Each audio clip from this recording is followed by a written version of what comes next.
नमस्कार साथियों, अंगिरा कोचिंग पर मैं सोनवीर मलिक आपका एक बार फिर से स्वागत करता हूं। तो दोस्तों, आज मैं जो आप बहुत दिनों से डिमांड कर रहे थे दिल्ली पुलिस हेड कांस्टेबल की स्ट्रेटजी लेके आया हूं। उम्मीद है कि हमें 90 से 100 दिन अभी मिल जाएंगे पेपर के लिए।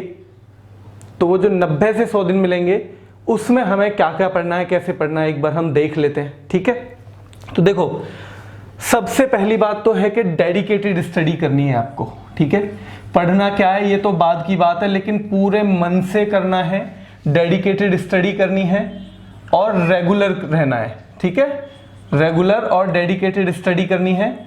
ये जो दो चीजें आप कर लोगे तो आपकी पढ़ाई भी अच्छे से हो जाएगी और आपके नंबर भी उसमें अच्छे आ जाएंगे। ठीक है, जैसा कि आपको पता ही है, पेपर होना है 100 मार्क्स का। कितने का होना है?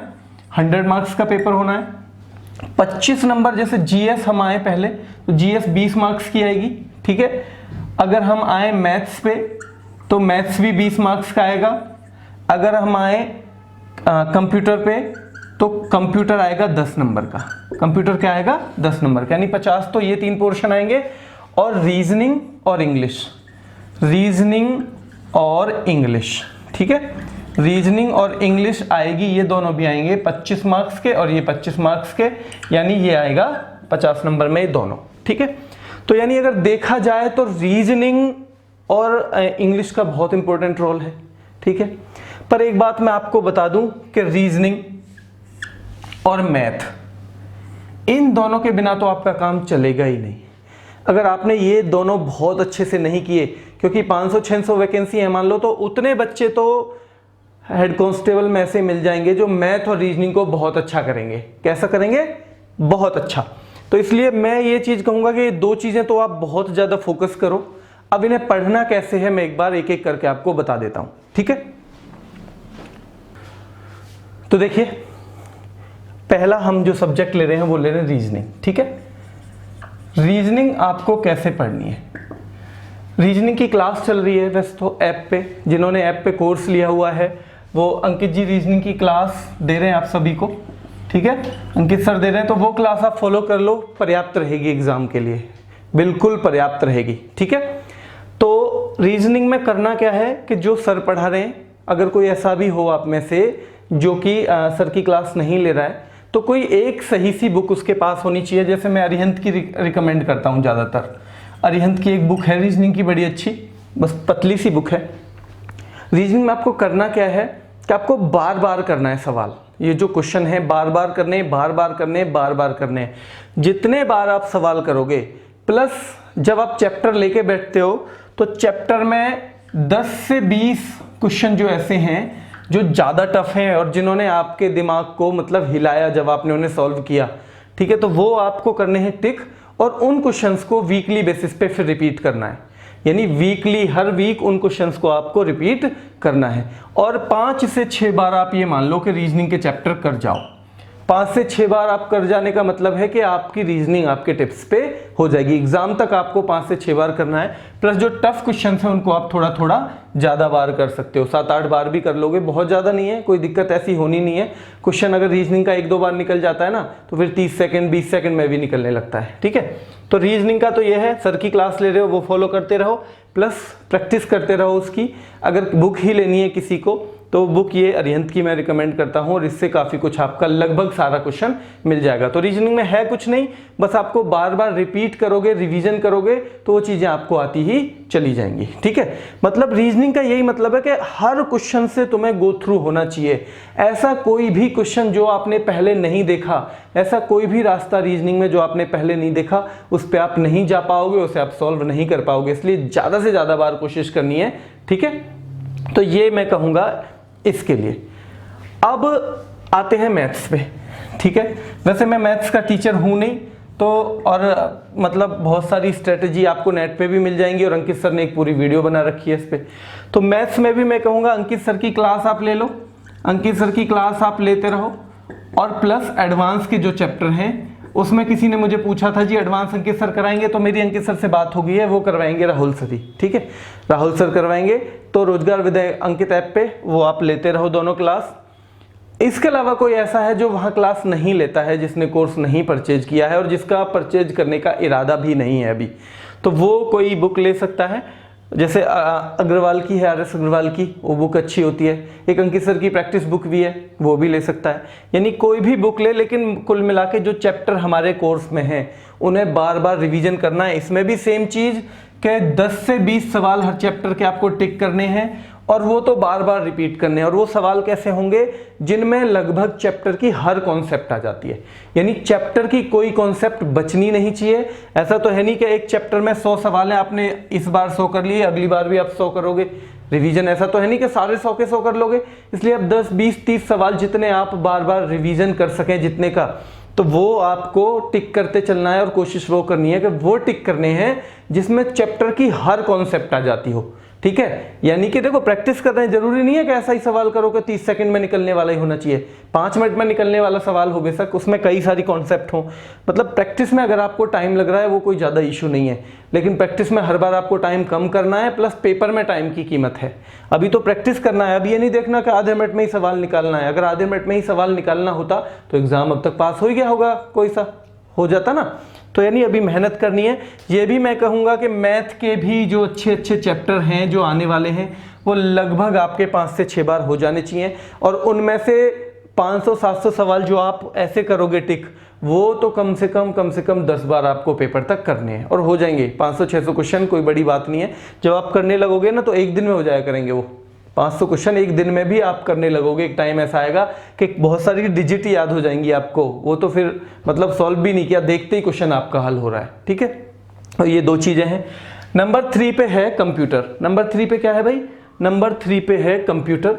और कंप्यूटर के लिए क्लास, जिन्होंने रोजगार विद अंकित पे लिया हुआ है कोर्स, वो तो अंकित सर की क्लास कर लो, कोई इशू ही नहीं है, वो सारा का सारा बहुत बढ़िया से करवाएंगे। ठीक है, लेकिन जिन्होंने नहीं लिया है वो भी भाई कुछ ना कुछ फॉलो कर लीजिए, क्योंकि कंप्यूटर के बारे में मैं बहुत ज़्यादा आपको नहीं बता पाऊंगा। तो इसमें जो स्पेशलिस्ट कोई भी टीचर हैं तो उन्हीं का आपको जो पढ़ा रहे हों उन्हीं से फॉलो करना है।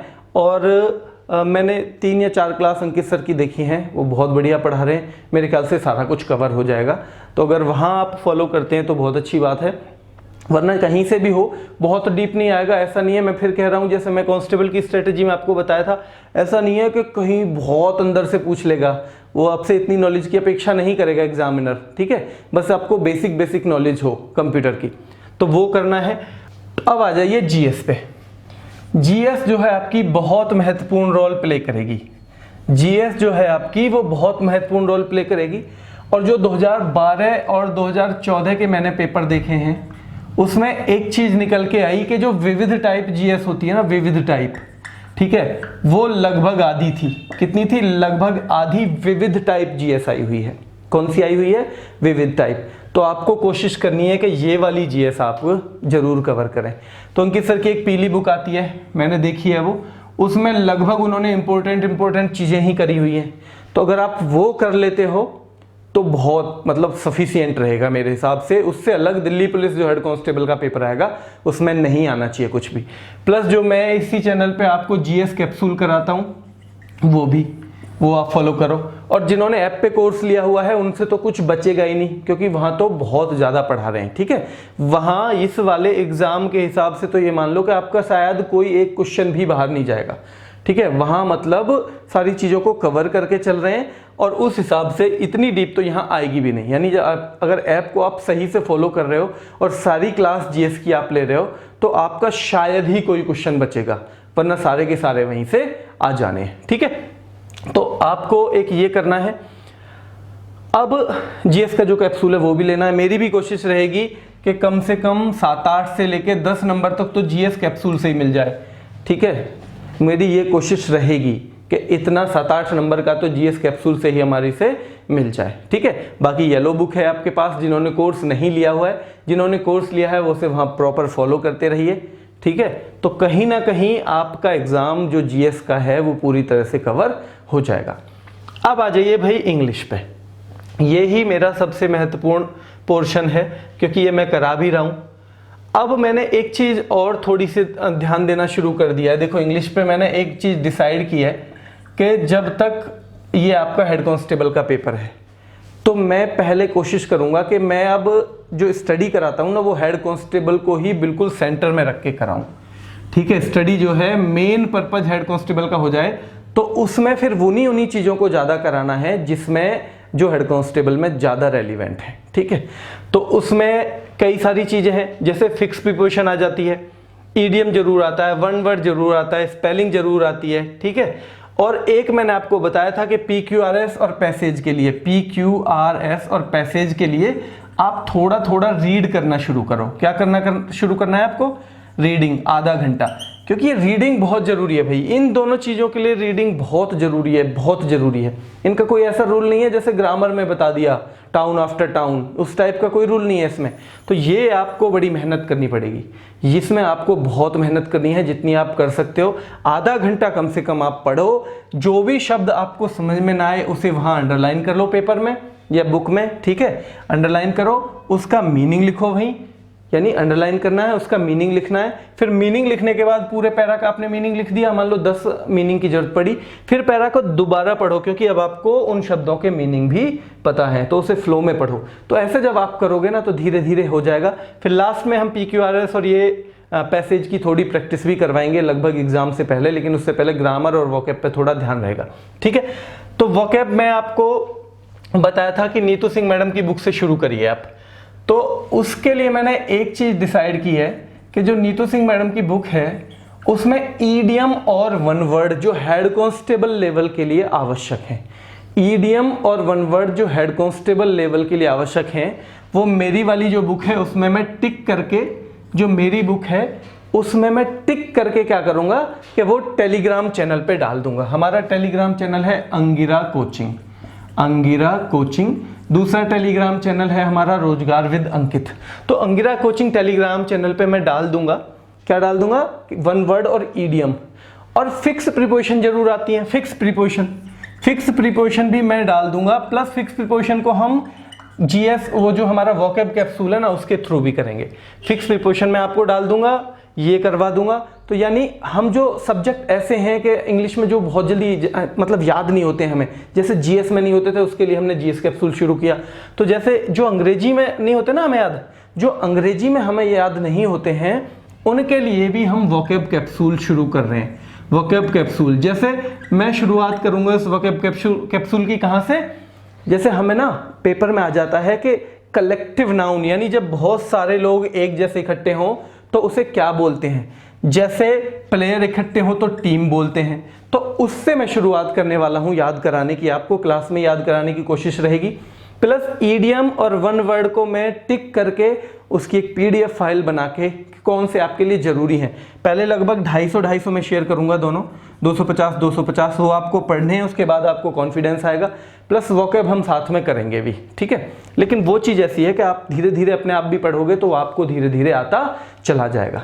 तो अभी हमारा जो मेन फोकस है, देखो फिक्स प्रीपोजिशन, ईडियम और वन वर्ड, ये 3 चीज मैं आपको अभी से करानी शुरू कर दूंगा। ग्रामर आपकी चली रही है हमारे चैनल रोजगार विद अंकित पे, ठीक है। तो ये सारी चीजें अंग्रेजी की मतलब कुल मिला के हो जाएगी। थोड़ी सी दिक्कत चल रही है मेरी, कल भी क्लास मुझे लेनी थी, मुझे फीवर हो गया परसों क्लास लेने के बाद। परसों दिन में भी था, हल्का था, फिर मैंने क्लास ले ली। कल पूरे दिन था, आज भी पूरे दिन था, तो थोड़ा इसलिए दिक्कत है कि मैं क्लास पूरी तरह से जितनी मैं लेना चाहता था उतनी नहीं ले पाया। तो ये थोड़ी चीज़ें कभी कभी चलती रहती हैं, इनके लिए भाई माफ़ कीजिएगा, ठीक है। तो अभी हमारा मेन पर्पज है कि अंग्रेजी को हम इस तरह से करेंगे।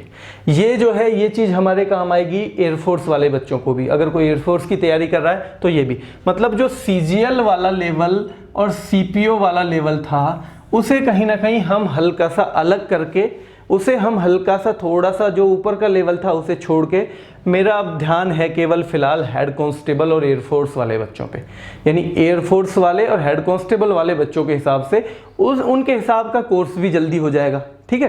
तो मेरी कोशिश है कि अगले 2 महीने में मैं ये दोनों चीज़ें आपकी अंग्रेजी की करा दूँ, ठीक है। तो अगर आप ये चीज़ें फॉलो करते रहोगे, अब पढ़ना कितना है, देखो भाई पढ़ना है खूब जितना आप कर सकते हो, ज़बरदस्ती बैठना नहीं है। लेकिन ज़बरदस्ती तो बैठना नहीं है, लेकिन जब तक मन कर रहा है ना, और मन को लगाना है पढ़ाई में। पढ़ाई ऐसी चीज़ नहीं है जिसमें मन अपनी मर्जी से लग जाए, उसे कुछ मोटिवेशन देना पड़ता है, उसे कुछ लालच देना पड़ता है। तो उसे बताओ कि नौकरी के क्या क्या फ़ायदे होने वाले हैं। एक बार नौकरी कर ली, मेहनत कर ली, तो ज़िंदगी में कौन कौन से बेनिफिट मिलेंगे, मन को बताओ ये। जब उसे पता चलेगा, जब आप उसे बताओगे तो वो बैठेगा पढ़ने के लिए, ठीक है। तो वो बैठेगा, उसे बताओ कि भाई ये चीज़ें हैं, मेरी लाइफ अभी ऐसी है, ऐसी हो जाएगी अगर मैं 7, 8, 10 घंटे लगातार पढ़ लेता हूँ तो, ठीक है। यानी फिर मैं एक चीज़ और कहता हूँ लास्ट में, कम पढ़ना। कई बच्चे कहते हैं भैया इतना क्यों पढ़ना है, कम पढ़ेंगे। देखो भाई, ज़्यादा पढ़ना कभी आपको नुकसान नहीं करेगा, कम पढ़ना आपको नुकसान कर जाएगा। अब आपकी मर्जी है कि आप नुकसान का, जब आप 10 घंटे, मान लो आप 8 घंटे पढ़ रहे हो, 8 घंटे आप पढ़ रहे हो, अब एक बच्चा पढ़ रहा है 12 घंटे, तो पहले तो आप 12 घंटे वाले की तैयारी का मतलब बराबरी नहीं कर पाओगे, कर पाओगे? नहीं कर पाओगे। दूसरा, जब 8 घंटे पढ़ के तो हमारे पास चांस बनते हैं पढ़ाई के मतलब सिलेक्शन के 80%, और 10 घंटे पढ़ के बन जाते हैं 100%। तो ये मतलब 8 घंटे तो हम दे ही रहे हैं, 2 घंटे और सही, 2 घंटे और सही, ठीक है। तो फिर क्यों चांस देना है, क्यों ये चांस लेना है कि शायद ना हो भी जाए ना भी हो। इतना पढ़ना है कि हो ही जाए, ठीक है। और एक चीज़ और मैं फिर कहूँगा लास्ट में, फिर इसे हम करेंगे अभी मतलब क्लोज करेंगे। एक चीज़ और मैं कहूँगा कि अभी पेपर के 3 महीने हैं, जो मेहनती बच्चा है ना, उन 3 महीनों को 6 महीने में बदल सकता है। 6 महीने में ऐसे बदल सकता है कि वो 3 महीने में ही इतनी तैयारी कर सकता है जितने की और 6 महीने में करते हैं, ठीक है। तो बहुत अच्छा है सब कुछ, सैलरी, छुट्टियां बहुत बढ़िया है। एक वीडियो उस पर भी मैं लेके आऊँगा कि हेड कांस्टेबल में क्या मिलता है, प्लस 2 वीडियो में अलग अलग कांस्टेबल के फिजिकल पे और इसके फिजिकल पे लेके आऊँगा, प्लस 2 वीडियो आपके मेडिकल पे भी। लेकिन क्योंकि अभी फ़िलहाल सबसे पहले इंपॉर्टेंट है क्या, मतलब पेपर की स्ट्रेटजी। आप पढ़ाई में मन तो लगाओ, उसके बाद जैसे सैलरी की वो वीडियो आई थी, एक सैलरी की हेड कांस्टेबल की भी लेके आऊँगा मैं, फिर दोनों की फिजिकल की भी आएगी, क्योंकि अभी हमारे सामने ये चीज़ें हैं, मेडिकल है अभी पीछे बाद में, ठीक है।